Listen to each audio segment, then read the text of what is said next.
Hello बच्चों, क्या हाल चाल। सब बढ़िया। आई होप सब बढ़िया हो, सुरक्षित हो, स्वस्थ हो और अपने मंजिल की ओर धीरे धीरे आगे बढ़ रहे होंगे। तो बताया जाए तो हमने पिछले क्लास में हम पूरा अच्छे से बता दिए थे कि किस तरीका से ये कोर्स चलने वाला है, किस तरीका से हम इस पे आगे बढ़ेंगे और इसका लाने का मोटिव क्या है। ये सारा कहानी हम पिछले क्लास में बता चुके थे और बोले थे कि अगले क्लास से हम अपना मेन जर्नी स्टार्ट करेंगे, जिसके लिए हम लोग ये चालू किए हैं। तो फिजिक्स का जो कोर्स है हम आज से स्टार्ट करते हैं। आज हम बात करेंगे थोड़ा सा सिलेबस के बारे में, उसके बाद हम अपने मेन चैप्टर पे जाएंगे जहां से फिजिक्स को पढ़ने के लिए स्टार्ट किया जाता है। तो चले आज से स्टार्ट किया जाए। तो जंग की शुरुआत हो चुकी है, मिलकर करते हैं धमाल। और बता दे, हम पिछले क्लास में भी बताए थे आपको बहुत ही मजा आने वाला है। आप बस रेगुलर वीडियो देखते जाइए, किस तरीका से पढ़ना है आज थोड़ा सा उस पर भी बात करेंगे कि फिजिक्स को किस तरीका से पढ़ें। और फिर हम अपने सिलेबस पे भी बात करेंगे। तो एक एक करके हम लोग सारा डिटेल में चर्चा करते चलेंगे। आज से मेरा क्लास स्टार्ट हो गया है। आज से हर दिन वीडियो 8 PM, 8 PM मतलब समझ ही गए होंगे, रात को 8 बजे जाएगी वीडियो, चला जाएगा वहां से आपको देखना है। 1.5 घंटा का वीडियो रह सकता है।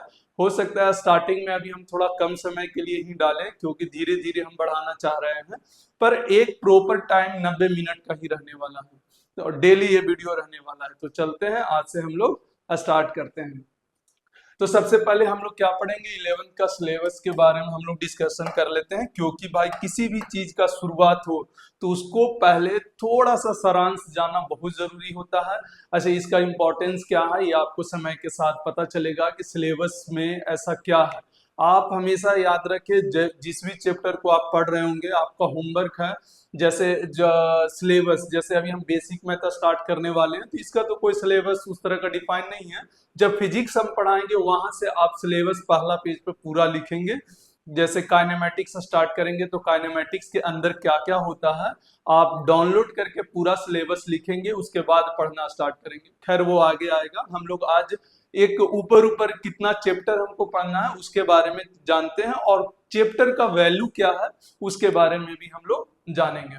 चले, तो फिर से हम बता चुके हैं पिछले क्लास में कि हम भाई लिख कर ही पढ़ाने वाले हैं। कोई भी वीडियो पीपीटी टाइप का नहीं आने वाला है, यहाँ बिल्कुल लिख कर ही प्रॉपर लिख कर पढ़ाया जाएगा। तो इस बात को ध्यान में रखें। तो हम लोग चलते हैं, ठीक है। पहला हमारा है भाई, पहला जो यहाँ पर हम लोग सिलेबस के बारे में अगर हम लोग बात करें तो पहला जो हम लोग पढ़ने वाले हैं वो बेसिक मैथ पढ़ने वाले हैं। क्या पढ़ने वाले हैं? बेसिक मैथ पढ़ने वाले हैं। हाँ, पहला जो हम लोग पढ़ने वाले हैं, क्या पढ़ने वाले हैं? Basic math. हालांकि कई लोग बेसिक मैथ आगे भी पढ़ाते हैं यूनिट एंड डायमेंशन के बाद, पर हम चाहते हैं कि नहीं, पहले हम वो सारा चीज पढ़ लें जो फिजिक्स में यूज होने वाला हो लेकिन फिजिक्स का नहीं हो। भाई बहुत सारा चीज ऐसा है जिस फिजिक्स में नहीं है पर फिजिक्स में बहुत ज्यादा यूज होता है, इसीलिए तो हम मैथ पढ़ते हैं। अच्छा, ये बहुत टफ लेवल का मैथ नहीं होता है, बहुत नॉर्मल नॉर्मल होता है। तो पहला हम एक काम करते हैं, आप पेन और पेपर लेकर, मीन्स कॉपी लेकर आप पूरा सिलेबस पहले लिखें। जैसे जैसे बता रहे हैं एक भी चीज छूटना नहीं चाहिए। सबका अपना अपना महत्व होता है। कोई भी चीज का अगर आप तैयारी करते हैं तो सबका अपना अपना महत्व होता है। अगर ये सिलेबस लिखा रहे हैं तो इसका भी अपना कुछ न कुछ रोल रोल होगा, ठीक है।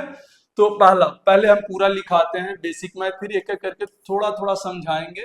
बेसिक मैथ हो गया, इसके बाद हो गया वेक्टर, सॉरी वेक्टर नहीं, इसके पहले हम लोग छोटा सा चीज और पढ़ेंगे। वेक्टर, इससे पहले हम लोग पढ़ेंगे unit and dimension. Unit and dimension पढ़ने वाले हैं, यूनिट एंड डायमेंशन। तीसरा जो हमारा है वो हम लोग पढ़ेंगे वेक्टर। वेक्टर एंड क्या पढ़ेंगे? कैलकुलस। हाँ भाई, लिख रहे हो ना सब? लिखना है भाई, सबको लिखना है, पूरा के पूरा सिलेबस A to Z। भाई आज स्टार्ट हो गया जंग, आज से फिर टेंशन फ्री हो जाए। जो भी यहाँ से पढ़ रहे हैं वो टेंशन फ्री हो जाए, कभी भी फिजिक्स में दिक्कत नहीं होने वाला है। बस प्रॉपर लिखते चले ये चीज को। पहला का है बेसिक मैथ है, दूसरा यूनिट एंड डायमेंशन है, वेक्टर एंड कैलकुलस है, चौथा यहाँ से हमारा मेन चैप्टर स्टार्ट होता है जो हमारा है क्या? काइनेमेटिक्स, यहां से मेन स्टार्ट होता है। पांचवा हमारा हो गया Newton's law of motion, Newton's law of motion, Newton's law of motion, जिसको हम एनएलएम के नाम से भी जानते हैं, है ना, शॉर्ट फॉर्म में। एक और होता है फ्रिक्शन, ये अलग चैप्टर नाम दिया गया है पर है न्यूटन्स लॉ का पार्ट ही। और एक और है हमारा कौन सा, इसके बाद सर्कुलर मोशन, सर्कुलर मोशन, हाँ भाई लिखते जाना है सबको। एक आठवां है हमारा क्या, centre of mass, centre of mass, sorry इसके पहले एक और चैप्टर हम मेंशन कर देते हैं, हालांकि कोई दिक्कत नहीं, पढ़ा जाता है साथ में ही, पर हम मेंशन पहले कर देते हैं। वर्क पावर एनर्जी बहुत इंपॉर्टेंट चैप्टर है और बहुत ज्यादा मजा भी आता है। वर्क पावर एनर्जी, यहां पर एंड लगा लो, वर्क पावर एंड एनर्जी, ठीक है, वर्क पावर एंड एनर्जी, ध्यान से समझे। नाइन्थ में हमारा जो आएगा, भाई लिखते चलना है साथ में, सारा सिलेबस पहले लिख लेते हैं, फिर एक एक करके थोड़ा थोड़ा हम समझेंगे कि क्या क्या इंपॉर्टेंट है, किसके लिए इंपॉर्टेंट है। आज से भैया स्टार्ट हो चुका है, इसीलिए ध्यान से अभी हम बताएंगे भी कि कैसे पढ़ना है फिजिक्स को, फिजिक्स को किस तरीका से पढ़ना है, तो ये सारा चीज हम बताने वाले भी हैं और सारा चीज लिख कर ही पढ़ाने वाले हैं, इसमें कोई डॉट नहीं और ऐसा कुछ नहीं पीपीटी आएगा ये आएगा सर लिखा लिखा भेज दीजिए बस मेरा हो जाएगा, नहीं, हाथ से प्रॉपर लिखना है, पूरा के पूरा लिखना है, बिल्कुल स्थिरता बनाए हुए लिखना है। तो वर्क पावर एनर्जी के बाद हम लोग पढ़ेंगे सेंटर ऑफ मास, पढ़ेंगे सेंटर ऑफ मास। 10वां में आएगा rotational motion, rotational rotational motion या रिजिड बॉडी डायनेमिक्स भी बोला जाता है इसको, इसको क्या बोला जाता है, rigid body dynamics, rigid body dynamics भी बोला जाता है, रिजिड बॉडी डायनेमिक्स भी बोला जाता है। 11th में यहां से थोड़ा सा टर्न चेंज होता है और एक अलग पार्ट में हम लोग जाते हैं जिसको बोला जाता है सिंपल हार्मोनिक मोशन, ये सब 11th का है, सिंपल हार्मोनिक मोशन, इसको थोड़ा सा इरेज कर दो, सिंपल हार्मोनिक मोशन, जिसको शॉर्ट फॉर्म में एसएचएम भी कहते हैं, शॉर्ट फॉर्म में क्या कहते हैं, एसएचएम। 12वां चैप्टर जो 12th हमारा होगा वो इसी से रिलेट करके है वेव, और इसी में एक और आता है साउंड वेव। भाई बहुत मजा आता है, चैप्टर शानदार है एग्जाम के व्यू से भी और बाकी सारे चीजों के व्यू से भी, वेव एंड साउंड वेव है, ठीक है। 13 नंबर हमारा जो हो गया heat and thermodynamics, heat and thermodynamics, thermodynamics, अच्छा थर्मोडायनेमिक्स ये होता है, इसी के अंदर एक केटीजी भी होता है जो आपको काइनेटिक थ्योरी ऑफ गैसेस होता है, जो आप पढ़ते हैं थोड़ा केमिस्ट्री में भी पढ़ लेते हैं, पर यहाँ पर थोड़ा अलग तरीका से पढ़ाया जाता है, तो इस पे भी हम लोग बात करेंगे, पर हमारा जैसे जैसे चैप्टर आते जाएगा वैसे बात करेंगे, अभी तो सिर्फ हम लोग सिलेबस लिख रहे हैं। हीट एंड थर्मोडायनेमिक्स केटीजी हो गया, यहाँ पर हो गया एक थर्मल एक्सपांसन आता है, थर्मल एक्सपांसन, थर्मल एक्सपांसन आता है, और इसी में इलास्टिसिटी भी आता है ना, इलास्टिसिटी इसी में हम लोग पढ़ाते हैं, है अलग पर इसी के अंदर सारा चीज हो जाता है। 15 थोड़ा सा चेंज होगा, यहाँ से ये वाला एक साथ हो गया, ये वाला भी एक तरह का हो गया, वैसे ही यहाँ पर आता है फिर फ्लूइड, यहाँ से हम लोग फ्लूइड पढ़ते हैं, फिर हम लोग सरफेस टेंशन पढ़ते हैं जो फ्लूइड से ही रिलेटेड है, surface tension, surface tension and viscosity, surface tension and viscosity, ये फ्लूइड है, सरफेस टेंशन है, विस्कोसिटी, सब एक ही टाइप का है, दोनों फ्लूइड के ही काम में आता है, मतलब पानी जैसा चीज हो, गैस जैसा चीज हो, उसका पढ़ाई हम यहाँ पे पढ़ते हैं। गैस को इधर भी पढ़ते हैं पर इसमें भी थोड़ा अलग तरीका से पढ़ते हैं, तो यहाँ पर भी समझ में आएगा आगे चल के कि क्या क्या होता है। तो ये 16 हो गया, 17 चैप्टर नंबर 17। एक और आता है ग्रेविटेशन, जो हम लगभग 12th में ही पढ़ते हैं, 11th में भी थोड़ा आइडिया दे देंगे, पर 11th में पढ़ाने का थोड़ा सा नुकसान हो जाता है 11th में अगर पढ़ाते हैं तो, क्योंकि 12th में इलेक्ट्रोस्टैटिक्स एक चैप्टर होता है, अगर उसके साथ इसको पढ़ाया जाए तो फिर अच्छा से समझ में आता है। तो इसीलिए ग्रेविटेशन को 12th के इलेक्ट्रोस्टैटिक्स के बाद पढ़ाया जाता है। पहले पढ़ाने में 20 से 25 लेक्चर लगता है, लेकिन अगर इलेक्ट्रोस्टैटिक्स पढ़ लें और उसके बाद इसको पढ़ाया जाए तो इसका लेक्चर जो होता है 4 लेक्चर 3 लेक्चर में समाप्त हो जाता है। एंड 18वां जो आता है वो एरर एंड मेजरमेंट होता है, एरर एंड मेजरमेंट होता है। हालांकि ये तो यूनिट एंड डायमेंशन में ही लिखना चाहिए था, पर हम ठीक है कोई बात नहीं, हम बाद में ही लिख लेते हैं। एरर एंड मेजरमेंट होता है। तो मेनली हमको यही सिलेबस है हमारा 11th का टोटल जो सिलेबस है हमको इसी को पढ़ना है।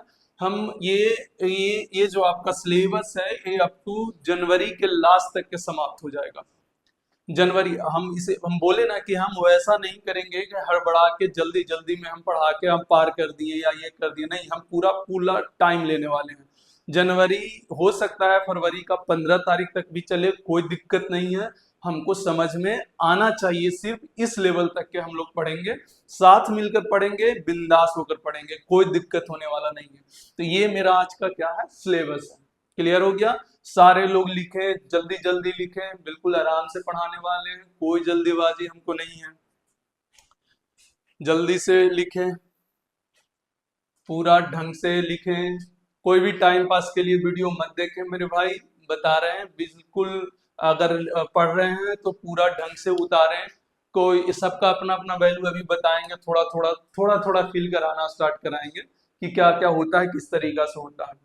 जैसे अगर आप मान लेते हैं कि आप फिजिक्स पढ़ रहे हैं, ध्यान से समझे, हम आपको बताने जा रहे हैं, फिजिक्स अगर पढ़ रहे हैं भाई, तो एक तो होता है क्या कि फिजिक्स में हम कोई भी चैप्टर पढ़ते हैं तो उस चैप्टर में बहुत सारा कॉन्सेप्ट होता है, तो वो पढ़ेंगे। लेकिन अगर उस कॉन्सेप्ट को जब हम सॉल्व करते हैं तो उस कॉन्सेप्ट को सॉल्व करने में हमको मदद कौन करता है, बेसिक मैथ। और कौन करता है, वेक्टर। और कौन करता है, वेक्टर। और कौन करता है, कैलकुलस। ये तीन चीज जो अभी हम बोर्ड पे लिखे हैं ये ब्रह्मास्त्र है। अगर ये आप मिस कर देते हैं, बेसिक मैथ मिस कर दिए, वेक्टर भी नहीं ढंग से पढ़े, कैलकुलस भी ढंग से नहीं पढ़े, ये तीन चीज अगर आप नहीं पढ़ते हैं, आप मान जाइए फिजिक्स को आप समझ ही नहीं सकते हैं।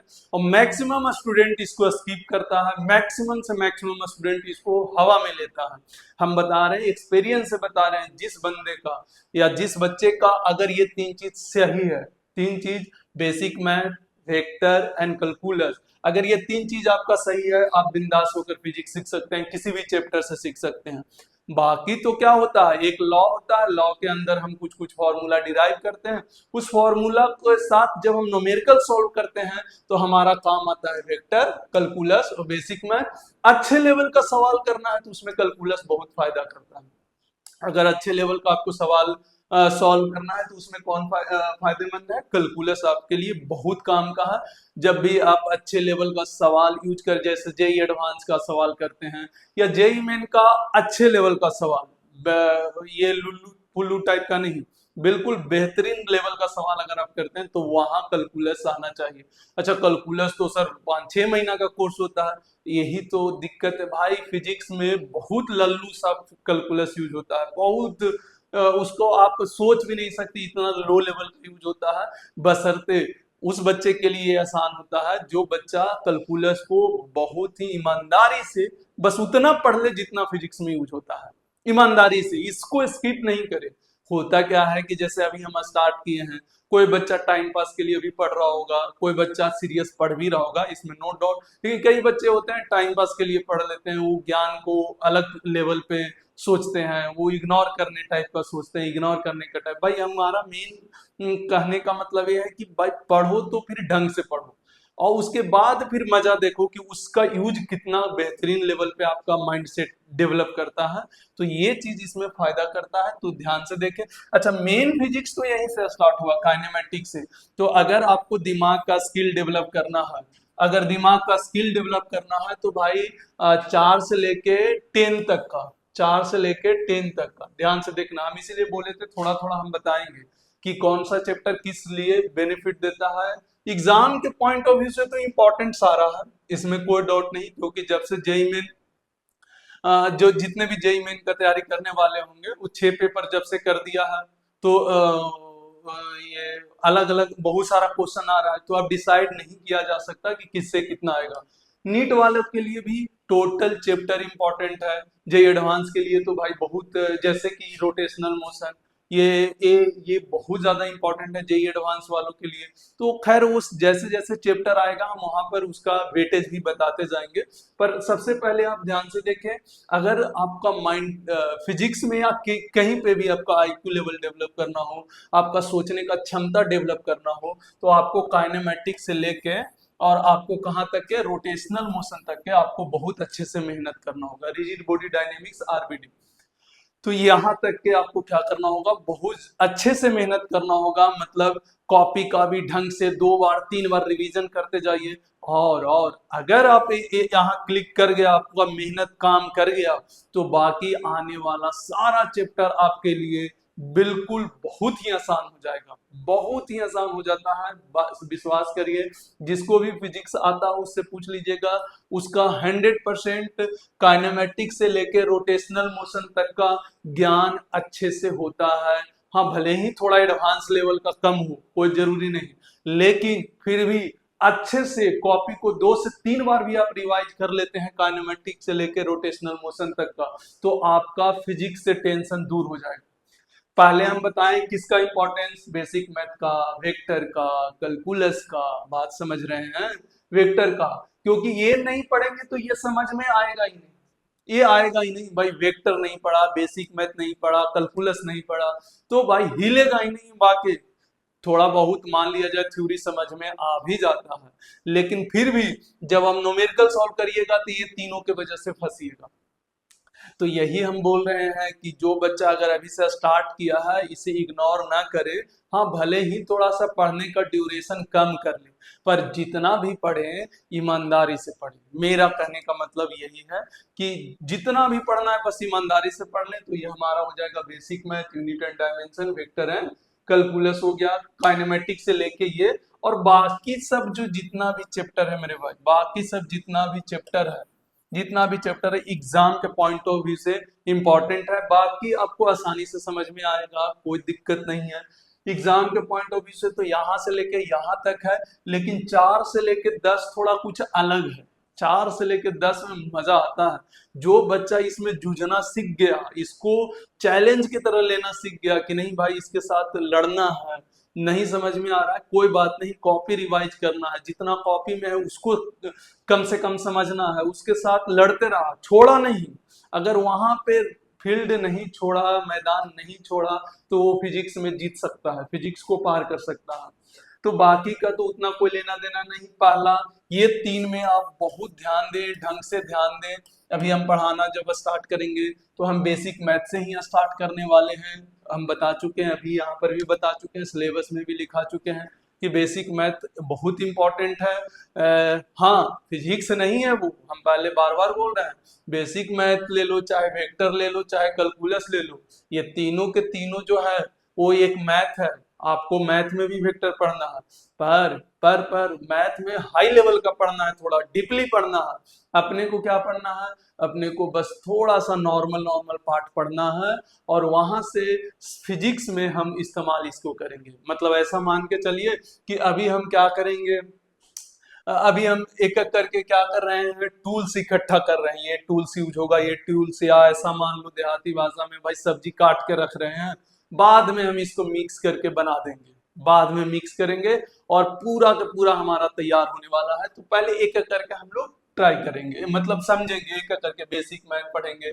यूनिट डायमेंशन बीच में एक अलग टाइप का है, हम यूनिट डायमेंशन स्टार्ट करेंगे तो उसके बारे में भी बात करेंगे, एग्जाम में आता है ये। लेकिन ऐसा कोई खास इंपॉर्टेंस नहीं है, ऐसा नहीं कि आपका माइंड डेवलप करना, ये करना, वो करना, ये एक है चैप्टर है, बस उसको हम लोग पढ़ेंगे। समय के साथ इसको भी समझ लेंगे, क्योंकि एग्जाम में ये भी आता है, चाहे नीट ले ले, जेई में ले ले, जेई एडवांस ले ले। Unit and dimension area measurement एक ही है, पर इसको हम लास्ट में पढ़ाते हैं। क्यों पढ़ाते हैं उस समय आने के बाद हम बता देंगे। तो हमारा हो गया काइनेमेटिक्स। तो ये मेरा क्या था, सिलेबस था। ये सिलेबस भी हम डिफाइन कर चुके हैं। हालांकि बहुत डिटेल में नहीं डिफाइन किए, पर एक ओवरऑल व्यू आपको हम दे चुके हैं कि क्या क्या इंपॉर्टेंट है, किसको हमको इज्जत देना चाहिए, बेसिक मैथ को क्या इज्जत देना चाहिए। बिल्कुल बिंदास होकर दो, क्योंकि जितना उसको बेसिक मैथ और वेक्टर और कैलकुलस की इज्जत दोगे, फिजिक्स उतना ही तुमको इज्जत देना स्टार्ट कर देगा। ये यही तो कल बोले थे कि डिस्ट्रैक्शन जो है वो फिजिक्स लाएगा तुम्हारा। अगर कल बोले थे कि खेलने में आपको डिस्ट्रैक्ट फिजिक्स कब करेगा, जैसे जैसे अगर हम बोलते हैं, अगर आप वैसे वैसे उसको फॉलो करिएगा तभी आपको मजा आएगा फिर पढ़ने में। जैसे हम बेसिक मैथ स्टार्ट करने वाले हैं तो भाई उसके ऊपर अपने आप को ठान लो, बहुत कम पढ़ेंगे। ऐसा नहीं है कि हम इस पे 4 घंटा 5 घंटा पढ़ रहे हैं, हम बोल रहे हैं कि अभी शुरुआत है, कोई बात नहीं, हम कम ड्यूरेशन रखेंगे, 2 घंटा ही पढ़ेंगे। हाँ बिल्कुल, 2 घंटा में ही आपका काम बन जाएगा। लेकिन कई बच्चे ऐसे होते हैं कि वो 2 घंटा 1 घंटा आधा घंटा भी नहीं पढ़ना चाहते, बोले अभी स्टार्ट हुआ है, चलने तो 1-2 सप्ताह उसके बाद स्टार्ट करेंगे। यहाँ वो भूल कर बैठ जाते हैं।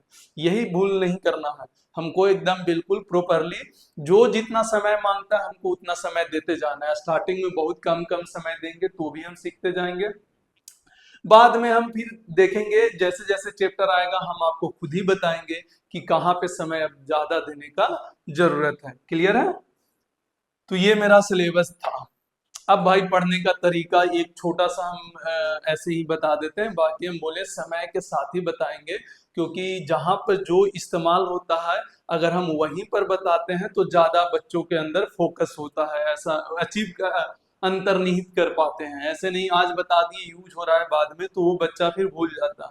तो हम एक ओवरऑल पढ़ने का तरीका बताते हैं। सबसे पहले जब आप कॉपी यहाँ से पढ़िएगा, कॉपी लेकर जाइएगा, जो भी कॉपी में लिखिएगा, घर जाकर कोई पेज लेना है या कोई भी व्हाइट बोर्ड टाइप का चीज अब आ गया है उसको ले लीजिए, पेज ले लीजिए, कुछ भी ले लीजिए। जो भी कॉपी में आप पढ़िएगा उसको क्या करना है, उसको क्या करना है, हाथ से लिख कर पढ़ना है। हाथ से उस पेज पर हाथ से लिख कर पढ़ना है। कैसे सर, कैसे कैसे, एक बार फिर से बताइए। बिल्कुल बता रहे हैं, हाथ से लिखकर पढ़ना है। कैसे? सबसे पहले हम देखें कॉपी में, आज हम 2 पेज पढ़ाएं या 3 पेज पढ़ाएं। पहला क्या हम करना है कि पहला स्टार्ट करना है पहला पेज से, उसमें देखना है कि कौन सा टॉपिक है। उस टॉपिक को हम खुद से पढ़ लिए। अब पढ़ने के बाद उसको ढक देना है, फिर अपनी कॉपी से उस थ्योरी को लिखना है खुद से। जैसे कोई डेरिवेशन हुआ, कोई न्यूमेरिकल हुआ या कोई डेफिनेशन हुआ, वो खुद से हमको पेज पे करना है धीरे धीरे। कभी भी जल्दबाजी ना करेंगे फिजिक्स के साथ, नहीं तो फिजिक्स आपके साथ जल्दबाजी कर देगा। 90% स्टूडेंट इसी में फंसा हुआ है। अगर वो आराम से समय दे दे फिजिक्स को, वो उसका काम बन जाएगा। अगर वो आराम से फिजिक्स को समय दे देगा तो उसका काम बन जाएगा, पर ये चीज नहीं कर पाता है स्टूडेंट, बहुत पछताता है। धीरे धीरे आप देखेंगे कि कई बच्चे को क्वेश्चन तक नहीं पढ़ने आता है और 2 साल बीत जाता है, सब पता भी नहीं चलता। यही अगर उस दिन वो 1 घंटा या 1.5 घंटा एक सप्ताह दे देता धीरे धीरे पढ़ने के लिए, धीरे धीरे समझने के लिए, क्योंकि ये फिजिक्स है भाई, रियल लाइफ से जुड़ा हुआ है। जब आप समझने का प्रयास करिएगा धीरे धीरे करके, तब आपको मजा आएगा। फिर उसके अंदर आप घुसना स्टार्ट करिएगा, फिजिक्स से बातें करना स्टार्ट करिएगा, तब जाके फिजिक्स आपसे बात करना स्टार्ट करता है, फिर आपको बताता है कि हम क्या है। फिजिक्स तब, वैसे आप किसी को दोस्त बनाते हैं तो ऐसे ही पहला मुलाकात में दोस्त बन जाता है, नहीं ना भाई। दोस्त बनाने के लिए हम पहले हाय हेलो बोलते हैं, फिर धीरे धीरे बात होता है, धीरे धीरे समय देते हैं, तभी तो जाके हमारा दोस्ती होता है किसी से भी। चाहे लड़का हो चाहे लड़की हो, कोई भी हो, दोस्त तो भाई धीरे धीरे ही होता है ना। वैसे ही हमको फिजिक्स के साथ दोस्ती करना है, तो उसके लिए क्या करना होगा, उसके पास बैठना होगा, उसको समय देना होगा। धीरे धीरे हम उससे बातें करेंगे, धीरे धीरे समझेंगे कि क्या कहना चाह रहा है, मेरा फ्रिक्वेंसी मैच हो रहा है कि नहीं हो रहा है, तो उसको हम समझने का कोशिश करेंगे। क्लियर है? तो इस तरीका से हाथ से लिखकर धीरे धीरे आराम से, बिल्कुल आप 1 से 1.5 सप्ताह भी अगर ये कर लेते हैं तो आपके अंदर फिर कॉन्फिडेंस आना स्टार्ट हो जाता है। बिल्कुल ध्यान से समझे। तो एक बार हो गया। अब जब जैसे ही पूरा पेज में, हर पेज का आप लिख लिए, अब उसके बाद क्या करना है, एक डायरी ले लेना है या एक अलग ऐसा छोटा कॉपी लेना है। जो डायरी नहीं ले सकते, कोई जरूरी नहीं कि हर लोग डायरी अफोर्ड कर सके, पर आप नॉर्मल एक छोटा कॉपी भी ले सकते हैं, 10 रुपए वाला। उसमें आपको क्या करना है, जो भी इंपॉर्टेंट लगे, जो भी इंपॉर्टेंट फॉर्मूला हो, उसका शॉर्ट नोट्स बना लें। जैसे कोई भी फॉर्मूला होगा, ऐसे हम यहाँ पर भी शॉर्ट नोट्स बनाने के लिए हर टॉपिक का बता देंगे। लास्ट में हम खुद ही शॉर्ट नोट्स बना के बता देंगे कि इसको शॉर्ट नोट्स में जाके लिख लो, ताकि आप लास्ट में एंड के समय आप रिवीजन आसानी से कर सके। पर फिर भी आप खुद से बनाइएगा, आपको ज्यादा मजा आएगा, धीरे धीरे समझ में आ जाएगा। सब कराने वाले हैं, पर फिर भी हम चाहते हैं कि आप अपने हाथों से बनाएं, हमसे एक्सपेक्ट मत करें, अपने हाथों से बनाएं। फिर भी हम टॉपिक के लास्ट में बताते हैं, लेकिन टॉपिक को खत्म होने में हो सकता है 2 से 3 क्लास भी लग जाए। ये ऐसा नहीं है कि एक ही क्लास में खत्म हो, तो हम लास्ट में बताएंगे, आप स्टार्टिंग से ही करते रहिएगा। तो शॉर्ट नोट्स आप बनाएं और इसको डेली फिर रिवाइज करना है। शॉर्ट नोट्स को डेली 15 मिनट 20 मिनट जो भी ले लीजिए, आप इसको रिवाइज करना, 20 मिनट रिवाइज करना। और एक चीज और क्या करना है, ध्यान से देखें। एक तो ये पूरा पढ़ लिए, ये शॉर्ट नोट्स बना लिए। दूसरा रिवीजन का कहानी, रिवीजन भी आपको लगभग से लगभग 45 मिनट डेली रखना है। हालांकि स्टार्टिंग में इतना जरूरत नहीं पड़ेगा 45 मिनट का, जैसे एक आध दो चैप्टर खत्म होगा तब जाकर जरूरत पड़ेगा। तो रिवीजन ये हमारा मस्ट है, इस पे स्टार मार रहे हैं, ध्यान से देखें, ये डबल स्टार मार रहे हैं, शॉर्ट नोट्स में भी स्टार मार रहे हैं, स्टार मारे, ये बहुत ज्यादा जरूरी है। ये स्टार मतलब एग्जाम के पॉइंट ऑफ व्यू से बहुत ज्यादा इंपॉर्टेंट है, और ये तो स्किल डेवलप करना है अपना, धीरे फिजिक्स के साथ दोस्ती बढ़ाने वाला बात है। अगर आप जल्दीबाजी में भी कर लेते हैं तो ठीक है, लेकिन 99% बच्चा से जल्दीबाजी में नहीं होता, ये हम जानते हैं। 99% बच्चा से जल्दीबाजी में नहीं होगा, इसलिए हम हर बच्चा को सजेस्ट करते हैं आप बिल्कुल प्रेम से प्यार से बैठें और शांति से उसको लिखे, धीरे धीरे करके हाथ से लिख कर पढ़ना है पेज में, या फिर व्हाइट बोर्ड ले लें, या डिजिटल बोर्ड टाइप का भी आ गया है, लिख के आप टिप देंगे वो अपने आप खत्म हो जाएगा, उसको भी इस्तेमाल कर सकते हैं। बहुत सारा टूल्स आ गया है, तो उसमें कोई दिक्कत नहीं। शॉर्ट नोट्स एंड रिवीजन, और एक और न्यूमेरिकल सॉल्व करना, जो टॉपिक है न्यूमेरिकल, ये बस इतना ही सा होता है। ये लग रहा है 4 5 6 है, पर आपको धीरे धीरे समझ में आएगा कि है कुछ नहीं, ये बस नाम अलग अलग दिया गया है, भाई सब एक ही जैसा चीज है। शॉर्ट नोट्स बनाने में आपको लगभग 5 से 10 मिनट लगेगा, क्योंकि 2-3 पेज में से जो फॉर्मूला रहेगा बस उसी को लिखना रहता है। रिवीजन 15 मिनट थोड़ी ना लगेगा, 5-10 मिनट में रिवीजन भी हो जाएगा। हाथ से लिखने वाला 1-1.5 घंटा लगेगा। रिवीजन ये जो पढ़ेंगे उसका रिवीजन नहीं है, ये पीछे वाला, जैसे पीछे कोई चैप्टर खत्म हो जाएगा उसका रिवीजन का प्लान है। और न्यूमेरिकल लगभग 1 से 1.5 घंटा इसको रख लो, 1 से 1.5 घंटा। ये अभी का बात नहीं बता रहे हैं, अभी तो बेसिक मैथ पढ़ाएंगे तो उतना ज्यादा आपके पास न्यूमेरिकल अवेलेबल नहीं होगा, तो 1.5 घंटा समय तो कोई लग ही नहीं सकता। इसीलिए तो बोल रहे हैं कि स्टार्टिंग में अभी ड्यूरेशन कम रखें, लेकिन पढ़ें, ऐसा नहीं कि इसे इग्नोर करें। हम अभी बताए थे फिजिक्स सीखने के लिए बेसिक मैथ, वेक्टर, कैलकुलस, ये तीनों रामबाण है, ब्रह्मास्त्र है।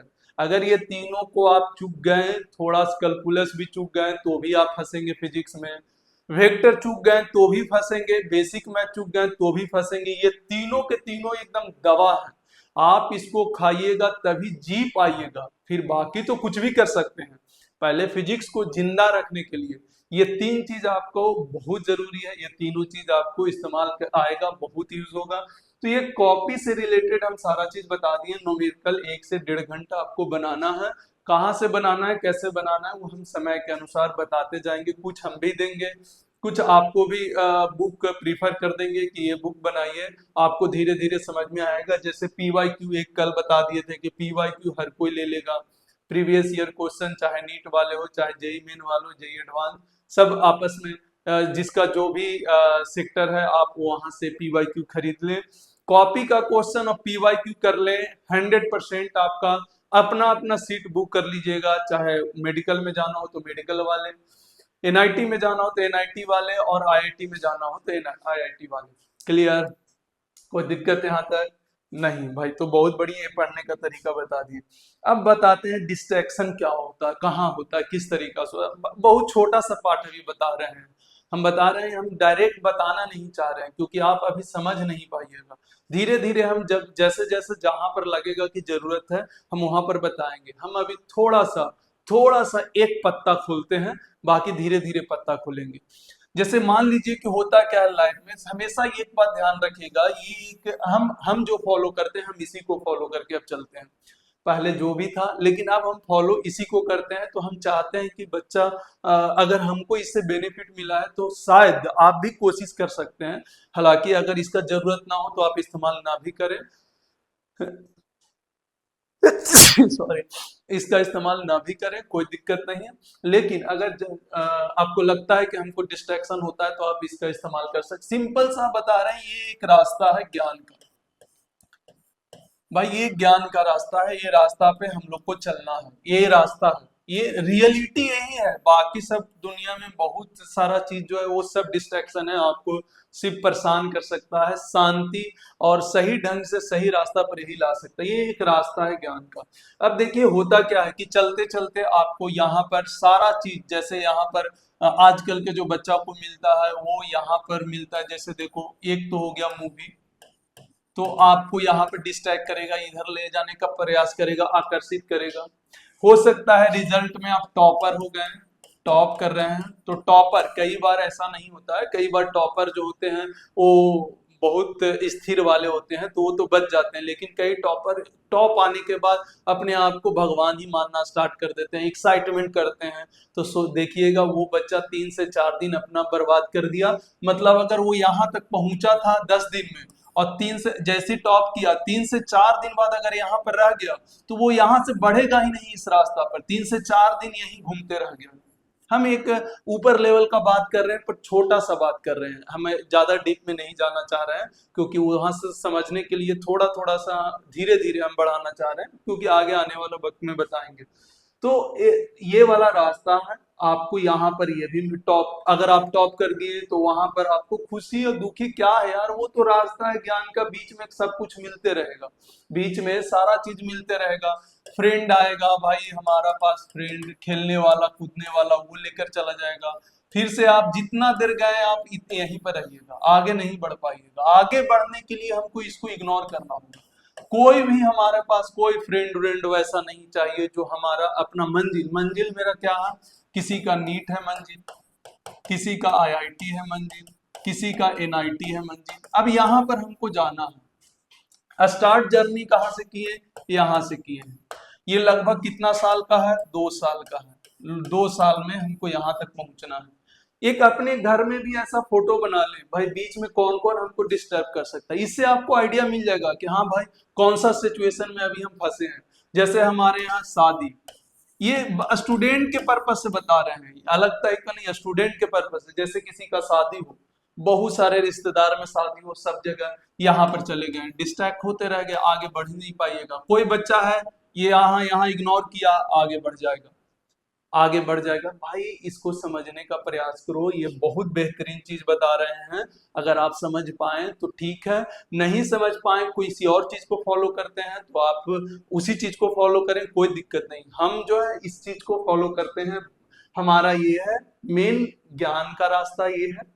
इस ज्ञान के रास्ता में आपको बहुत सारा डिस्ट्रैक्शन मिलते जाएगा, बहुत सारा और भी बहुत सारा डिस्ट्रैक्शन मिलेगा। अब इन्हीं डिस्ट्रैक्शन से हमको बचना रहता है, हमको इस लाइन पे चलना है जो रास्ता सिर्फ यहाँ तक पहुंचाने में हमको सहायता करेगा। जैसे बीच में भी कोई ऐसा दोस्त मिल जाए जो आपको हेल्प कर रहा है किसी चीज को समझाने में, जो यहाँ पहुंचने में मदद कर रहा है, तो भाई तुरंत उसके पास चले जाओ, फिर भी बढ़ते रहोगे। लेकिन कोई दोस्त सिर्फ आपको मस्ती के लिए या इंजॉय के लिए या इस तरीका का बेटाइमली, ऐसा नहीं भाई, मस्ती होना जरूरी है, थोड़ा सा इंजॉय करना भी जरूरी है, पर बेटाइमली जब मन किया तब आ गया, भाई इसका एक टाइम डिसाइड कर लो कि इस टाइम में जा सकते हैं 1 घंटा के लिए। अगर वो टाइम में आता है तो वो दोस्त फिर अच्छा है, उसके साथ आप जाएं। हम एक तरीका बता रहे हैं, फिर बता रहे हैं, कोई ऐसा बड़ा तोप नहीं बता रहे हैं। हो सकता है कि आप अपने हिसाब से भी अरेंज कर रखे होंगे, आप उसको भी फॉलो करिएगा। हम एक बता रहे हैं कि जो बच्चा भटका हुआ है उसको पता ही नहीं चलता कि हम क्यों नहीं पढ़ पाते हैं, तो कारण यहाँ पर ये होता है कि हम यहाँ से तो एक्साइट रहते हैं, पूरा एक्साइट रहते हैं पढ़ने के लिए, लेकिन बीच में हमको डिस्टर्ब करने आता है। मूवी हो गया, कोई टॉप कर गया तो, या कोई फेल कर गया तो, दोनों बात एक ही है। फेल कर गया तो भी 2 से 3 दिन डिस्टर्ब हो, फेल कहने का मतलब कोई एग्जाम में एक्सपेक्टेशन से कम मार्क्स आ गया तो मान ले रहे हैं कि वो फेल। फेल मतलब उस तरह का फेल नहीं, मतलब टॉप नहीं किया या एक्सपेक्ट किया 100 नंबर आया 80 नंबर, तो उस टाइप का में भी यहाँ पे कर जाता। हम हमेशा कहते हैं कि ध्यान से सुनो करना क्या है इसमें, ये सबसे बचना क्या है। पहला, जब भी कोई भी चीज पढ़ाई करो, पहला भूल जाओ कि किसी चीज का एग्जाम देना है, एक टेंशन खत्म। किसी चीज का हमको जॉब लेना है, कभी भी ज्ञान को, कभी कोई भी चीज में रास्ता अगर पकड़ते हो, कोई भी रास्ता, कोई भी मंजिल पकड़ते हो, तो हमेशा याद रखना न एग्जाम है, न कभी ज्ञान को जॉब से रिलेट करना, न किसी भी ज्ञान को किसी एग्जाम से रिलेट करना। अगर जैसे ही रिलेट किया, फिर आपके अंदर फिर वो प्रेशर आना स्टार्ट हो जाएगा, आपके अंदर दबाव आना स्टार्ट हो जाएगा, इस तरीके का आपके अंदर कॉम्प्लिकेटेड चीजें होना स्टार्ट हो जाता है। तो ये सारे चीजों से बचना पड़ेगा आपको। सीधा सीधी हम बताते हैं, आप ज्ञान का रास्ता अपनाए हैं और फिजिक्स पढ़ रहे हैं तो सिर्फ फिजिक्स पर ध्यान देना है, जितना समय लगे हमको कोई दिक्कत नहीं है। आप माइंड को बार बार बोलिए, माइंड बोलेगा यार भाई समय कम है जल्दी पढ़ो, समय कम है जल्दी पढ़ो, यहाँ जाना कहीं नहीं जाना, हमको बस इसके साथ समय बिताना है। धीरे धीरे करते करते आप पाएंगे कि यार ये क्या हो रहा है मेरे साथ, हम तो फिजिक्स को इतना फास्ट कैसे समझ रहे हैं, क्योंकि ये जादू है। ये समझने के अभी आपको नहीं हो पाएगा, अभी आप सोच रहे होंगे कि हम करके तुरंत कर ले, नहीं हो पाएगा। इसके लिए हमको समय देना पड़ता है, वो समय मांगता है। और फिर 7 दिन 8 दिन 10 दिन के बाद आपको वो पूरा फील आना स्टार्ट हो जाएगा। तो ये बहुत बेहतरीन चीज आपको हम बताए हैं कि बस सिंपल सा है कि आपको रास्ता देखना है, बाकी इसको इग्नोर करना है, जो यहाँ तक जाएगा उसी को हम पकड़ के रखना। और वैसे भी नॉर्मल बात हम बता दिए कि अगर आप कोई भी रास्ता पकड़े हैं तो आपको प्रेशर कौन दे रहा है, पहले ये देखिए। अगर आपको प्रेशर दे रहा है कि हमको टॉप होना, होंगे कि नहीं होंगे, सबसे पहले उसको गायब करिए। टॉप हो चाहे नहीं हो, बस हमारे पास नॉलेज हो जाना चाहिए। बाद में आप टॉप भी हो जाएंगे, उसका फिक्र मत करिए कि नहीं कैसे सोचे सर, अरे हो जाओगे भाई, बात तो मान के चलो। पहले अपने आप को, दिमाग को तो बुड़बक बना लो, दिमाग को बुड़बक बना के हम निकल लेंगे, हो जाएगा मेरा काम। दिमाग को बुड़बक बनाओ ना, निकल जाओ। हाँ भाई हमको नहीं टॉप करना है, भाई हम कमजोर है, खत्म है, हमको कोई मतलब नहीं, हम आराम से पढ़ने वाले हैं। आराम से पढ़ेंगे, धीरे धीरे सीखेंगे। हम दिमाग को तो हम बुड़बक बना लिए, वो प्रेशर देना बंद कर देगा। वो बोलेगा नहीं एग्जाम से भी मतलब नहीं, जॉब हो चाहे ना हो उससे भी मतलब नहीं। हम कहते हैं कोई सेक्टर पकड़ लो, चाहे competitive exam, normal general competition वाला, आप एग्जाम अब पढ़ो ना भाई, एग्जाम छोड़ो, उसको दिमाग को बुड़बक बना के चलो भाई। अंदर अंदर तो हम भी जान रहे हैं कि करना यही है, लेकिन प्रेशर से बचने के लिए माइंड को डिस्ट्रैक्शन, कई कई लोग बोलते हैं यार आज मूड हमको थोड़ा सा ऑफ है, थोड़ा सा चलो घूम के आते हैं। अरे क्या चीज का मूड ऑफ है, इसीलिए ना मूड ऑफ है कि एग्जाम में कम मार्क्स आ गया, इफेक्ट बढ़ गया ना। इस चीज से बचने के लिए हम करते हैं, हमारा एक रास्ता जो हम लेकर ये इनोवेट टाइप का किए हैं कि अगर हम ऐसा करते हैं तो हम खुद देखे हैं कि ऐसा कुछ नहीं असर पड़ता। आप एग्जाम को हटा दें, आप किसी चीज को हटा दें, आप जो पढ़ रहे हैं बस उस पर फोकस करें, आपका काम बन जाएगा। तो ये था मेरा थोड़ा सा इंट्रोडक्शन, इसका भी डिटेल पूरा नहीं बताए हैं, हम बस चाहते थे कि थोड़ा सा आप समझने का कोशिश करें कि आपके लाइफ में ऐसा ही होता है क्या, ऐसा होता है तो उसको रोकें और फिर काम करें। ठीक है, अब हम आते हैं अपना मेन लेक्चर पे, जो हमारा स्टार्ट करेंगे बेसिक मैथ। क्या पढ़ेंगे भाई, बेसिक मैथ, ध्यान से समझें, क्या पढ़ेंगे, बेसिक मैथ। ठीक है, तो फ्रेश हेडिंग निकालें, फ्रेश हेडिंग डालो, बेसिक मैथ। क्या डालना है, बेसिक मैथ। ठीक है, सबको फ्रेश हेडिंग डालें, बेसिक मैथ, बेसिक मैथ। हाँ भाई, इसमें क्या क्या पढ़ने वाले हैं, सबसे पहले अलजेब्रा। अब भाई साहब लग रहा है अलजेब्रा सर बहुत बड़ा चैप्टर है, 11th में बहुत बड़ा चैप्टर है, 4 महीना लगता है, पर अलजेब्रा हमको 4 महीना नहीं, अभी अब मान के चलो तो अभी अगर टाइम रहा तो 10 मिनट में खत्म कर देंगे, ज्यादा बड़ा नहीं है। हम क्या पढ़ रहे हैं, बेसिक मैथ मतलब समझे, बेसिक मैथ जो हम लोग को पढ़ना है, हम लोग को वो वाला मैथ सिर्फ पढ़ लेना है जिसमें हमारा फिजिक्स का सारा क्वेश्चन बन सके, मतलब फिजिक्स में जो यूज हो। हमको सारा से थोड़ी ना मतलब है, अलजेब्रा तो बहुत ज्यादा डीप है, पर हम उतने ही पार्ट पढ़ेंगे जिससे हमारा काम बन जाए। चाहे एडवांस लेवल तक का। एडवांस लेवल हालांकि हम पूरा बोले ना कि हम बेसिक से चलेंगे और जितना ऊपर उसका स्तर उठ सकता है हम सारा कोशिश पूरा करेंगे कि हम पूरा के पूरा उठा दें। एडवांस तक के तो उठाए ही उठाए, जैसे ओलंपियाड लेवल का हो गया तो उसका भी क्वेश्चन थोड़ा लेके दिखा दें, थोड़ा सा टफ होता है उसका क्वेश्चन, कॉम्प्लिकेटेड होता है तो उसका भी लेकर दिखाएं। पर चांसेस एडवांस तक का तो फिक्स है, फिर उससे ज्यादा भी हो सकता है थोड़ा बहुत। पर हम लोग को पहले ध्यान से समझे, हम मैथ नहीं पढ़ रहे हैं, हम पढ़ रहे हैं फिजिक्स ही, लेकिन फिजिक्स में मैथ यूज होता है जो कि अभी हमको पता नहीं है।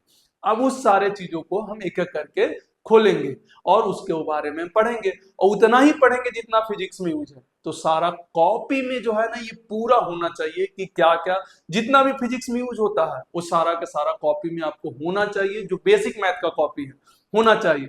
अच्छा, यहाँ पर दिक्कत एक और आता है, बच्चे के अंदर थोड़ा सा रहता है, जैसे अभी वो 10th पढ़ कर आए हैं तो 10th में पढ़ लिए होंगे, जो अभी हम बताएंगे वो पढ़ लिए होंगे, तो कई बच्चे सोच रहे होंगे यार सर ये लिखने का क्या मतलब, ये हमको आता है। नहीं भाई, हम फिर से बता रहे हैं, हम वो वाला मैथ लिखा रहे हैं जो फिजिक्स में यूज है, 11 12 में यूज है, आईआईटी में यूज है, वही वाला पार्ट लिखा रहे हैं हम, दूसरा नहीं लिखाएंगे।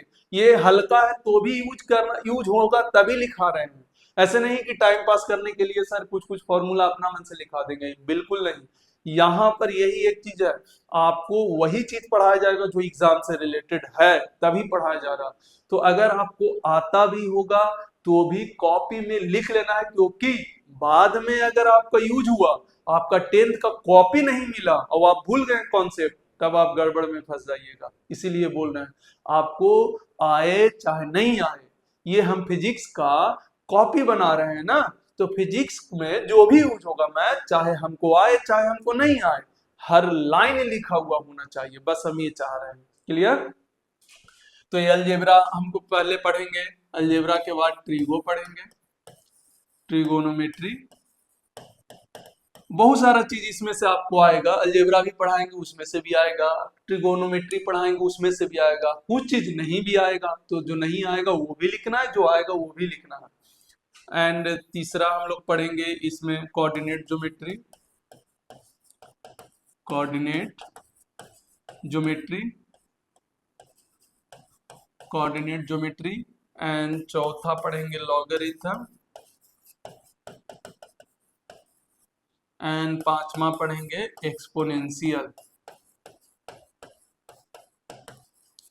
और कोऑर्डिनेट ज्योमेट्री में ही कुछ कुछ ग्राफ के बारे में भी पढ़ेंगे। हालांकि हम पूरा फिजिक्स में जितना भी ग्राफ होता है ना, हम यहीं पर सीख लेते हैं बनाना, स्टार्टिंग में ही ग्राफ, जितना भी टाइप का फिजिक्स में ग्राफ होता है सारा का सारा ग्राफ आप यहीं पर बना सकते हैं।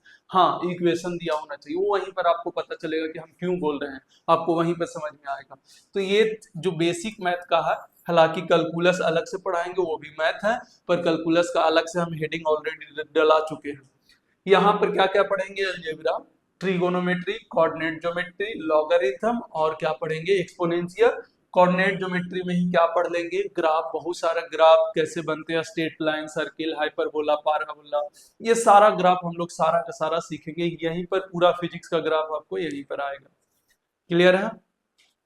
तो ये बेसिक मैथ है, तो हम लोग स्टार्ट करते हैं कहाँ से? अलजेब्रा से। ठीक है, तो 1 मिनट आप नहीं लिखे होंगे तो प्लीज लिख लीजिए इसको, ये पूरा ढंग से साथ में। अच्छा, एक चीज नहीं बताया, आप कोशिश करिएगा साथ साथ उतारने का। थोड़ा सा हम समय लिखने के बाद भी दे देंगे, लेकिन कोशिश करिएगा साथ साथ, ऐसा नहीं कि हम लिख लिए तब आप लिखना स्टार्ट कर रहे हैं, नहीं। हम जैसे लिखे आप साथ साथ लिखना स्टार्ट करिए, साथ साथ धीरे धीरे हम लिखेंगे। अब जो करेंगे वो बहुत धीरे धीरे करेंगे, जिससे आपको क्या है ना, अभी हम फिलहाल के लिए 1 मंथ के लिए हम लोग धीरे धीरे करेंगे, फिर जब आपके अंदर वो लिखने का तरीका आ जाएगा तो हम जब स्पीड आप बढ़ाएंगे तो आपको पता भी नहीं चलेगा कि सर स्पीड बढ़ा दिए हैं। ऐसे ही होता है, हम चीजों को धीरे धीरे ही करते, एक दिन में नहीं ड्रास्टिक चेंज करेंगे। 1 महीना ले रहे हैं आपको सीखने के लिए, साथ साथ लिखने वाला, इसलिए हम धीरे धीरे लिखेंगे। आपको भी लिखना है, और फिर जैसे ही हमारा आपका फ्रिक्वेंसी इतना पे मैच होगा, हम जैसे स्पीड बढ़ाएंगे थोड़ा सा, आपका भी अपने आप बढ़ जाएगा। तो इसलिए इसके लिए टेंशन नहीं लेना है। आई होप आप सब लिख लिए होंगे। ठीक है, चले आगे। कोई भी रोक कर नहीं देखेगा वीडियो, रिक्वेस्ट है, रोक कर वीडियो नहीं लिखेगा, साथ साथ लिखना है। हम बोले ना, जो भी हम बोलते हैं कहीं ना कहीं एग्जाम में पास कराने में उसका भी योगदान है, तभी हम बोल रहे हैं। नहीं तो हम ऐसे नहीं बोलते भाई पॉज करो लिख लो, भाई टेंशन क्या है, हमको क्या है, तुम लोग को लिखना है अपना लिखो, नहीं लिखना है नहीं लिखो। लेकिन कहीं ना कहीं उसका रोल है। हम बोले थे, कल ही बोले थे, हमारा मकसद कुछ और है, हम मोटिव कुछ और लेकर आए हैं। ऑनलाइन में भी हर बच्चा को पढ़ने में दिक्कत ना हो, ऐसा नहीं कि बस पॉज करो लिखो, ये करो भगाओ पीपीटी करो, नहीं, बिल्कुल सिखाने वाले हैं सही तरीका से, सही मोटिवेशन से और सही मोटिव लेकर उसको मंजिल तक पहुंचाने वाले हैं। ठीक है, चलो तो अब हम लोग अलजेब्रा स्टार्ट करते हैं। हेडिंग डाले अलजेब्रा।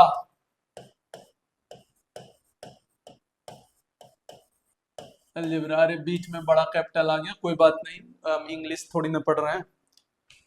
हाँ भाई, अलजेब्रा सिंपल सा, हम ये आता है जो हम बोल रहे हैं, थोड़ा थोड़ा हम नॉर्मल चीज बताते हैं। आपको शायद आबिस आता भी होगा, नहीं भी आता होगा, तो ध्यान से देखें। पॉलिनोमियल फंक्शन, यार क्या, पॉलिनोमियल फंक्शन, थोड़ा सा इसका देखते हैं। Polynomial function, polynomial function, polynomial function, हालांकि ये बिहार बोर्ड वाला को थोड़ा दिक्कत होगा, पर कुछ नहीं, नामकरण है, आता पहले से सब कुछ है। तो कैसा फंक्शन रहेगा तो हम उसको पॉलिनोमियल फंक्शन कहेंगे। सिंपल सा हम बता रहे हैं, कोई इस्तेमाल नहीं है, पर थोड़ा फिजिक्स में इसका कोई इस्तेमाल नहीं है, पर हम चाह रहे हैं कि थोड़ा सा बेसिक से बता दें, तो स्टार्टिंग में थोड़ा सा बेसिक से बताते चले ताकि आगे जाके कोरिलेट कर सके। पॉलिनोमियल फंक्शन में क्या होता है, ध्यान से समझें कि मान लेते हैं यहाँ पर ऐसे देखिए, a naught plus a one x plus a two x square, डरे नहीं, बस हम अभी बताएंगे, सारा चीज आपको समझ में आएगा अभी। A three x cube dot dot dot a n x के पावर एन, ऐसा मान लेते हैं कोई फंक्शन इस तरीका से है। आप ऐसे कुछ लिखा हुआ देखे होंगे पहले 9th-10th में, अगर नहीं भी देखे हैं तो कोई दिक्कत नहीं, कोई बात नहीं। यहाँ पर ऐसे देखें, ए नोट ए वन, पहले हम लिख देते हैं यहाँ पर, समझे, a naught a one a two dot dot dot dot a n, ये क्या है, ये रियल नंबर है, रियल नंबर है, रियल नंबर है। ठीक है, कोई नंबर है, 1 2 4 5 9, कुछ भी हो सकता है, ए वन ए टू की जगह 7 8 10 12 9 4 -4, ये कुछ भी हो सकता है, कोई दिक्कत नहीं है, ये रियल नंबर है। और एक्स क्या है, एक्स है रियल वेरिएबल, रियल वेरिएबल है, ध्यान से समझे, एक्स क्या है मेरा, रियल वेरिएबल है। और यहाँ पर कुछ भी फंक्शन एक्स क्यों लिखे हैं, क्योंकि यहाँ एक्स में वेरिएबल दे रखा है, a one a naught a one a two a naught, a zero का मतलब होता है ए नोट, ए जीरो ही है पर लिखा जाता है ए नोट, ए नोट बोला जाता है, a naught a one a two a three n, ये क्या है, रियल नंबर होना चाहिए। अब रियल नंबर क्या है सर, वो आपको या तो आप पहले से जानते होंगे, या आप नहीं भी जानते होंगे तो अभी जान लें कि कोई नंबर है, 4 5 6 7 10 12 1 2, ऐसे करके कुछ भी नंबर हो सकता है, कोई फिक्स नहीं, माइनस में भी हो सकता है। एक्स क्या है, रियल वेरिएबल है, बाद में आप अलजेब्रा अच्छे से डिटेल में पढ़ेंगे तो वहां पर समझेंगे।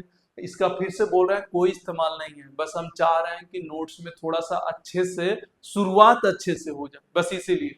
तो इस टाइप के फंक्शन को हम पॉलिनोमियल फंक्शन कहते हैं, इस टाइप के फंक्शन को क्या कहते हैं, पॉलिनोमियल, पॉलिनोमियल फंक्शन, साथ में लिखना है भाई सबको। इस टाइप के फंक्शन को हम क्या कहते हैं, पॉलिनोमियल फंक्शन। ऐसे कुछ भी दे दे, जैसे हम एग्जांपल के लिए दे देते हैं, एग्जांपल के लिए समझ लें, कोई फंक्शन है एफ एक्स, जैसे देख लो यहाँ पे देखो, जैसे 2 + 3x + 5x square plus 4x के पावर 3 प्लस 9x के power 4 plus dot dot dot, अपना मन से कुछ भी लिख दिए, ये पॉलिनोमियल फंक्शन है। अच्छा, हो सकता है कि ये वाला इधर दे दे, उल्टा लिख दे, 9x के पावर 4 प्लस 4x के cube plus 5x square plus 3x plus 2, ऐसे भी लिख सकता है, वो भी पॉलिनोमियल है। मतलब हमें समझ में आना चाहिए कि इस तरह का जो फंक्शन हमारा रहेगा उसको हम क्या कहते हैं, पॉलिनोमियल। क्योंकि अलजेब्रा हम पढ़ रहे हैं ना, तो अलजेब्रा में हमको ये आना चाहिए कि कोई भी फंक्शन अगर इस तरीका से दिया जाए, अच्छा y कर देता तो भी वो पॉलिनोमियल फंक्शन होता, z कर देता वहां तो z हो जाता, तो भी वो पॉलिनोमियल फंक्शन है। एक्स वाई में भी रह सकता है, कोई जरूरी नहीं कि एक्स में ही है, हम अभी आगे थोड़ा बताएंगे। जैसे अगर इस तरह का फंक्शन हो एक्स में भी और वाई में भी, दोनों एक साथ, जैसे मान लो 2x y plus 4x square y plus 10x x cube y, ये भी एक तरीके का पॉलिनोमियल फंक्शन है, दोनों फंक्शन में जुड़ सकता है। मतलब एक कांस्टेंट और वेरिएबल यहाँ पर होना चाहिए, कांस्टेंट और वेरिएबल। जो कांस्टेंट होगा वो रियल नंबर होना चाहिए, और जो वेरिएबल होगा वो रियल वेरिएबल होना चाहिए, इमेजिनरी नहीं। इमेजिनरी एक आता है इमेजिनरी, वो बाद में आप लोग सीखते रहिएगा, अभी काम का नहीं है। बस रफली हमको जानना है कि इस टाइप का फंक्शन कुछ भी दे दे, चाहे एक्स वाई में दे दे या एक्स वाई जेड में दे दे, या इस तरीके का फंक्शन कुछ भी दे दे, उसको क्या कहते हैं? Polynomial function. क्या कहते हैं? Polynomial function. या ये सब समझ में आए ना आए कोई दिक्कत नहीं, रियल नंबर क्या है, रियल वेरिएबल क्या है, कोई मतलब नहीं। हमको बस मतलब ये है कि अगर ऐसे लिखा हुआ मिले आपको समझ में आ जाना चाहिए कि ये क्या है, पॉलिनोमियल फंक्शन। क्लियर है? लिखे जल्दी। हम इसलिए बोल रहे हैं साथ साथ लिखने का प्रयास करें, बिल्कुल धीरे धीरे हम करा रहे हैं, और कराने के बाद थोड़ा सा रुक भी जाएंगे, थोड़ा सा रुकने का भी प्रयास करेंगे। आपको लिखना आना चाहिए। हो गया पॉलिनोमियल फंक्शन। अच्छा, इसमें एक दो चीज आता है, उसको देखे ध्यान से, ठीक है?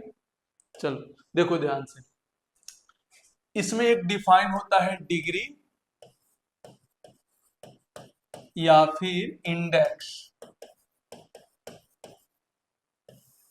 ध्यान से देखें तो इंडेक्स, इसको क्या बोला गया? डिग्री। जैसे कोई भी पॉलिनोमियल फंक्शन है तो ऐसे नहीं डायरेक्ट देगा, बोलेगा कि कितना डिग्री वाला पॉलिनोमियल फंक्शन है, पॉलिनोमियल के अंदर ही डिफाइन होता है कितना डिग्री वाला पॉलिनोमियल फंक्शन है। तो ये डिग्री क्या होता है या इंडेक्स क्या होता है? तो यहाँ पर आप ऐसे लिख सकते हैं, यहाँ पर मैक्सिमम पावर अपीयरिंग, साथ में लिखना है maximum power appearing in polynomial function, maximum power appearing in polynomial function known as degree और इंडेक्स। देखो धीरे धीरे हम लिखना स्टार्ट कर दिए, अब तेज नहीं लिख रहे हैं। Maximum power appearing in polynomial function known as degree और इंडेक्स।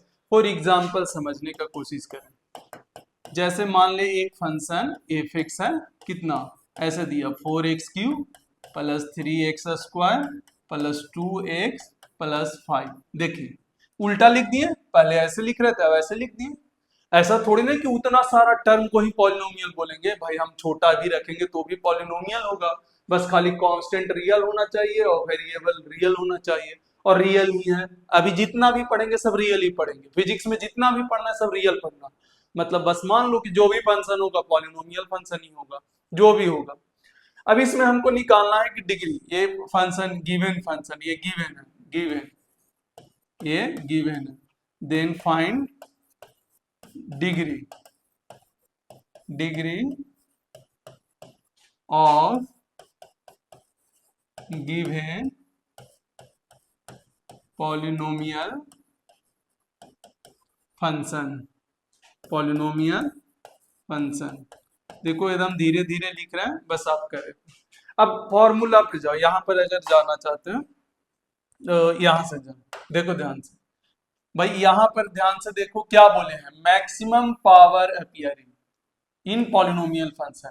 अब सोच के देखो ये मेरा पॉलिनोमियल फंक्शन है, हमको डिग्री निकालना है, तो अगर हम डिग्री निकालेंगे तो ध्यान से देखें, यहाँ पर जब हम डिग्री कैलकुलेट करेंगे तो क्या होगा, यहाँ पर जो पॉलिनोमियल फंक्शन है मैक्सिमम पावर कितना है पूरा इक्वेशन में, देखो यहाँ पर कितना है 3, यहाँ कितना है 2, यहाँ कितना है 1, तो मैक्सिमम कितना है 3, तो आंसर होगा 3।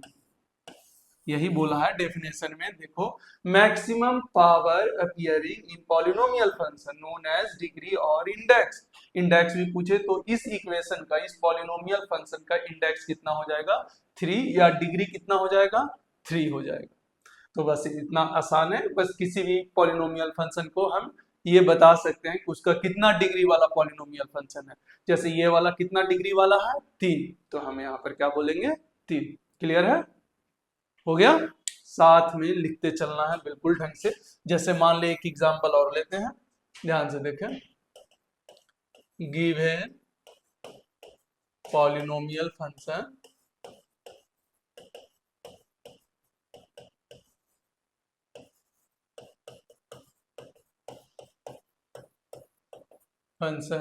Is F x equal to, यहां पर ध्यान से देखें क्या है, x cube y plus 4x square y plus 5x 5x cube plus, नहीं 5x क्यू प्लस 6x के पावर 4, नहीं हाँ ठीक है, ये वाला हटा देते हैं थोड़ा सा, इसमें थोड़ा सा हम अलग तरीका से करना चाह रहे हैं, ध्यान दो।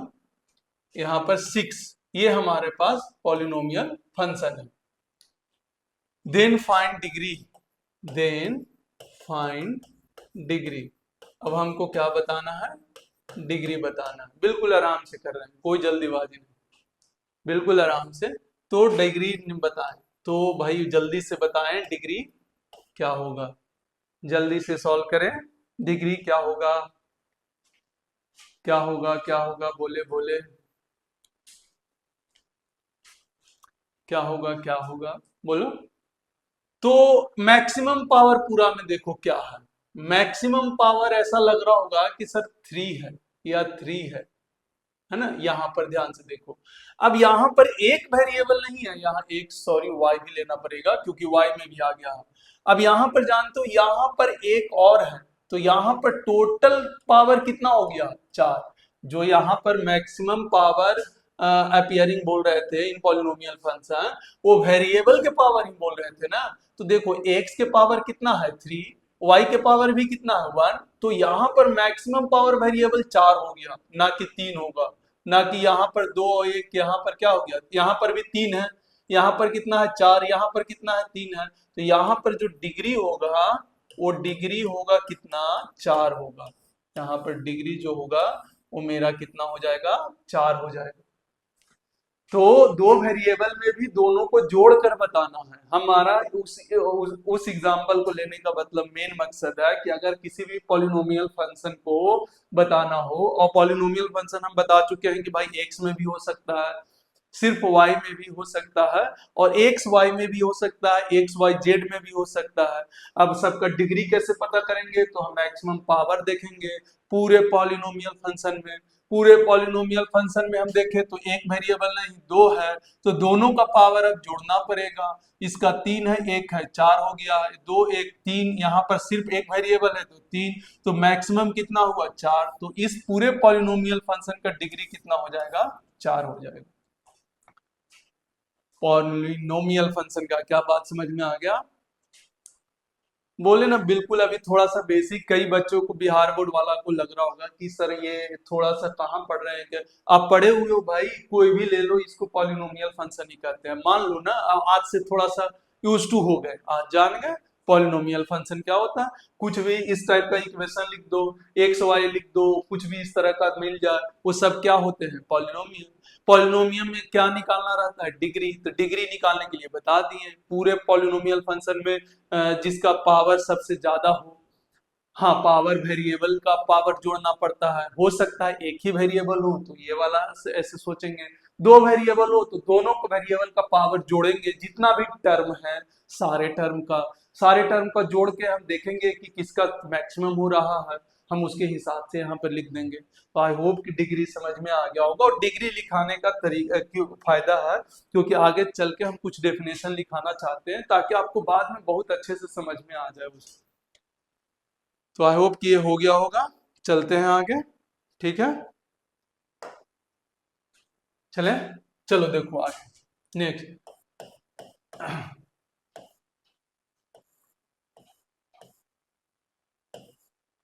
लीनियर इक्वेशन, लीनियर इक्वेशन, हाँ भाई ध्यान से देखें, लीनियर इक्वेशन। तो भाई ये बोल रखा है लीनियर इक्वेशन क्या होगा, ये यही से जो है, या लीनियर पॉलिनोमियल फंक्शन बोल सकता है, पॉलिनोमियल में कुछ भी हो सकता है भाई। डिग्री टू लीनियर इक्वेशन यहाँ पर बोल रहा है कि लीनियर इक्वेशन क्या है। या आप बाद में स्ट्रेट लाइन पढ़ेंगे, वही लीनियर इक्वेशन होता है। बाद में हम क्वाड्रेटिक इक्वेशन पढ़ेंगे, सब पॉलिनोमियल से ही बन के आता है। सारा का सारा किससे बन के आता है, पॉलिनोमियल से बन के आता है। तो यहाँ पर क्या हो जाएगा, तो यहाँ पर इक्वेशंस, इक्वेशंस इन विच, जिसमें यूनिट डिजिट हो, यूनिट डिजिट, इन विच जिसमें क्या हो, यूनिट डिजिट हो, unit digit, then those equation, those equation unit digit, unit degree हो, सॉरी डिजिट नहीं, यूनिट डिग्री ना, डिजिट क्या होता है, यहां पर ऐसे देख लो, यूनिट डिग्री हो, इन विच यूनिट डिग्री, ध्यान से समझे। Then those equation known as linear equation, linear equation, equation have in which unit digit, या फिर ऐसे लिख लो, हैव भी लगा सकते हो, अच्छा लगेगा थोड़ा। है equation has in which unit degree, degree कैसा हो, यूनिट हो, मतलब जिसका डिग्री एक हो, तो उस टाइप की इक्वेशन को क्या कहेंगे, लीनियर इक्वेशन। जैसे एग्जांपल के लिए समझे, एग्जाम्पल के लिए x plus y is equal to 4। अब बताएं, यहाँ पर दो अलग अलग वेरिएबल है लेकिन गुना में नहीं है, जोड़ में है, तो अलग टर्म हो गया, तो इसका भी पावर कितना है 1 और इसका भी पावर कितना है 1 है। क्या इसका डिग्री अलग अलग हो गया, मतलब सॉरी डिग्री कितना है 1। तो जितने भी इस टाइप का इक्वेशन होंगे सब के सब ऐसे क्या कहलाएंगे, लीनियर इक्वेशन। और आगे चल के यही क्या कहलाता है, स्ट्रेट लाइन। हम पढ़ाएंगे इसको, हम ऐसे ही अभी लिख देते हैं, पर हम एक चार हैं, देखिए पॉलिनोमियल से आया कि नहीं आया, तो वही हम बताना चाह रहे हैं कि हम थोड़ा सा स्टार्ट ऐसा करना चाह रहे हैं जिससे आगे एक दूसरे से कोरिलेट होते जाए और आसानी से समझ में आते जाए। हमारा काम का पॉलिनोमियल नहीं है, लेकिन हमारा काम का स्ट्रेट लाइन है। तो हम स्ट्रेट लाइन को डिफाइन करने के लिए थोड़ा सा बेसिक चले गए और वहां से उठा कर लेकर आके यहाँ पर हम समझा पा रहे हैं। तो स्ट्रेट लाइन है x plus y is equal to 4, या कुछ भी ऐसे लिख सकते हो जिसका डिग्री कितना होना चाहिए, 2x minus Y equal to 3, ये भी हो जाएगा। या ऐसे भी लिख सकते हो 4x बराबर 5, इसका भी डिग्री कितना है 1 है, ये भी लीनियर इक्वेशन हो जाएगा। जितना भी बन सकता है, या आप ऐसे भी लिख सकते हैं x plus y plus Z, इस टाइप का। हालांकि ये प्लेन का है पर ये इसका डिग्री 1 है तो लीनियर टाइप का बोल सकते हो। हालांकि जेड अभी हम हटा रहे हैं, फिर कंफ्यूज हो जाओगे, इसके लिए अलग से फिर काम करना पड़ता है जब मैथ आप लोग पढ़ते हैं। x plus 2y is equal to 10, ऐसा। तो इस तरह का इक्वेशन क्या हमको देता है, लीनियर इक्वेशन। क्लियर है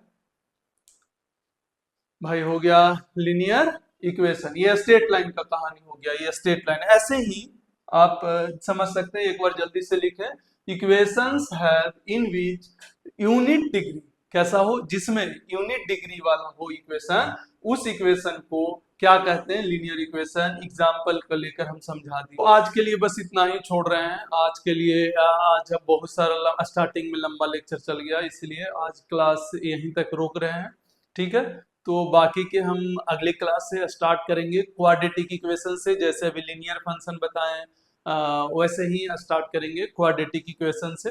तो क्वाड्रेटिक सॉरी लीनियर फंक्शन बताएंगे, क्वाड्रेटिक इक्वेशन बताएंगे, और फिर हम लोग आगे थोड़ा थोड़ा करके हम बेसिक मैथ में आगे पढ़ेंगे। मतलब मुश्किल से आप मान के चलिए 7 से 8 क्लास लगता है बेसिक मैथ को खत्म करने में। तो हम लोग 7 से 8 क्लास देंगे, बिंदास देंगे और बिंदास से पढ़ेंगे। मजा आएगा पढ़ने में, बस जुड़े रहिए और समझते रहिए। फिर से बता रहे हैं, चालू करने का मेन मोटिव है हर बच्चा तक को उस लेवल तक का ज्ञान पहुंचना, आईआईटी लेवल तक का, जो वहां से वो अपने आप को इम्प्रूव कर पाया, स्किल कर पाए। तो आज तो बेसिक में ही थोड़ा सा स्टार्टिंग में ही टाइम ज्यादा लग गया। नेक्स्ट क्लास से थोड़ा टाइम धीरे धीरे बढ़ा रहे हैं, ताकि बच्चा भी थोड़ा सा धीरे धीरे अपना सोचना स्टार्ट करे, धीरे धीरे अपना हैबिट बनाना स्टार्ट करे। तो आज के लिए बस इतना ही। और जितने भी अगर नए व्यूअर्स हैं, बिल्कुल आप देखें ध्यान से, मजा आने वाला है। आपको अगर अच्छा लगता है तो बिल्कुल आप अपने दोस्त को, अपने रिलेटिव को जरूर शेयर करें, जिनको जरूरत है इस टाइप का कोर्स का, इस तरह का कोर्स का, इस लेवल का कोर्स का, तो बिल्कुल शेयर करें जरूर, और ताकि उनको भी बेनिफिट हो सके। ओके, तो आज के लिए बस इतना ही। जय हिंद।